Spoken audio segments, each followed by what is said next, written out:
معنا نهج حياة جئنا تبصرة عن كل ضلال أعددنا بضع رسالات تحمل نورا للأجيال.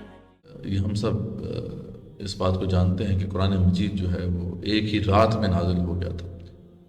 یہ ليلۃ القدر کی رات تھی. رمضان کے مہینوں میں وہ رات آئے گی انشاءاللہ. تو جس کا ذکر سورہ قدر میں بھی ہے کہ انا انزلناہ فی لیلۃ القدر، کہ ہم نے اسے ایک قدر والی رات میں نازل کیا.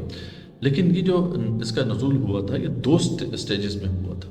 یعنی جب یہ لوح محفوظ میں تھا، ادھر سے پھر یہ نازل ہوا پہلے آسمان پر، جس پہ ابن عباس رضی اللہ عنہ سے مروی ایک صحیح حدیث موجود ہے. تو وہاں سے پھر جو ہے رفتہ رفتہ 22-23 سالوں میں پھر قلب محمد صلی اللہ علیہ وسلم پہ اس کا نزول ہوتا رہا.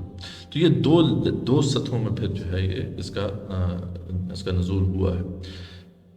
تو جب یہ آسمان دنیا پر تھا، شاید اس وقت کی بات ہے کہ جنات کی نگاہوں نے ایک منظر دیکھا جس کو پھر اللہ تعالیٰ نے قرآن میں بھی جو ہے وہ پیش کر دیا اور محفوظ کر دیا ہمیشہ کے لیے، جس سے کچھ نہ کچھ ہمیں اندازہ ہوتا ہے کہ قرآن کا اصل مقام کیا ہے، کہ وہ کیا بندوبست تھا جو اس وقت ہوا تھا جب قرآن نازل ہوا تھا. آج کل پروٹوکول کی بڑی بات ہوتی ہے کہ اگر بڑا وزیر وقار شخص ہے تو اس کا جی پروٹوکول بڑا ہونا چاہیے.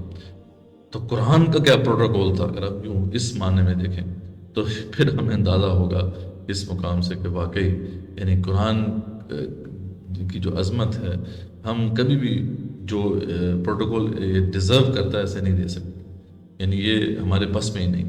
تو جن میں ہی آتا ہے کہ وَأَنَّا لَمَسْنَا السَّمَاءَ، جب جنات نے وہ منظر دیکھا آسمان کی طرف تو کیا دیکھتے ہیں کہ فَوَجَدْنَاهَا مُلِئَتْ حَرْسًا شَدِيدًا وَشُهُبًا، کہ آسمان جو ہے وہ اللہ تعالیٰ کے محافظوں سے بھرا پڑا ہے اور شہاب ثاقب جو ہے ان کی بارش ہو رہی ہے، وہ میزائل نصب کر دیے گئے.